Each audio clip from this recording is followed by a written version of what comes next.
বাংলাদেশ থেকে পাথর বর্ষণ আতঙ্কে দক্ষিণ দিনাজপুরের গঙ্গারামপুর সীমান্তের তেলিয়াপাড়া গ্রাম। বাংলাদেশ সীমান্তে চলা অশান্তির প্রভাব এবার পড়ল ভারতের দক্ষিণ দিনাজপুর জেলার গঙ্গারামপুর ব্লকের তেলিয়াপাড়া গ্রামে। অভিযোগ, মঙ্গলবার গভীর রাতে বাংলাদেশের কিছু দুষ্কৃতী তেলিয়াপাড়া গ্রামে এলোপাথারি পাথর ছুঁড়ে আতঙ্ক ছড়ায়, যে ঘটনায় স্থানীয় বাসিন্দারা ভীত সন্ত্রস্ত। জানা গিয়েছে, বাসুরিয়া গ্রাম পঞ্চায়েতের হরিহরপুর সীমান্তবর্তী এলাকায় অবস্থিত এই গ্রামে ২৭টি হিন্দু ও ৪০টি সংখ্যালঘু পরিবার বাস করেন। সকলেই মূলত কৃষিকাজের ওপর নির্ভরশীল।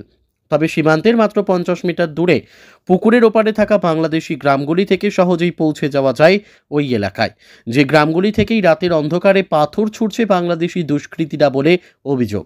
স্থানীয় বাসিন্দা সুভাষ রায় বলেন, মঙ্গলবার গভীর রাতে আমাদের মাটির বাড়িতে প্রচুর পাথর পড়তে শুরু করে।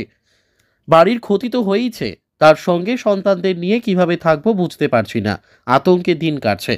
বিষয়টি জানার পর বুধবার বিকেলে ঘটনাস্থলে পৌঁছান জেলা পুলিশ সুপার চিন্ময় মিত্তাল, মহকুমা পুলিশ আধিকারিক সহ বিশাল পুলিশ বাহিনী। স্থানীয় পঞ্চায়েত সদস্য সিরাজুল ইসলাম জানান, বিএসএফ ও পুলিশ প্রশাসনকে দ্রুত জানানো হয়েছিল, তারা ঘটনাস্থল পরিদর্শন করেছেন।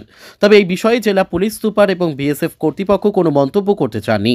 এদিকে এই ঘটনা নিয়ে আতঙ্কিত তেলিয়াপাড়ার গ্রামবাসীরা নিরাপত্তার দাবি জানিয়ে প্রশাসনের দ্রুত পদক্ষেপের আবেদন জানিয়েছেন।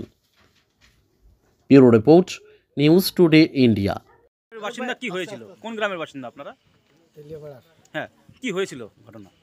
এই ঘটনা বেরগে রাত্রি অসম্বিতে ইন্টাল পড়তেছে বাড়িতে।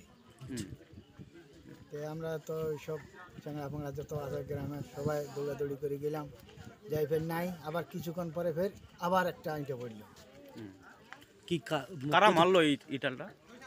কারা মারলো ওটা রাত্রে তো দেখা যায়নি, কুয়াশা লাইট মারি দিয়েছি, ওই লাইটও দেখা যায় না।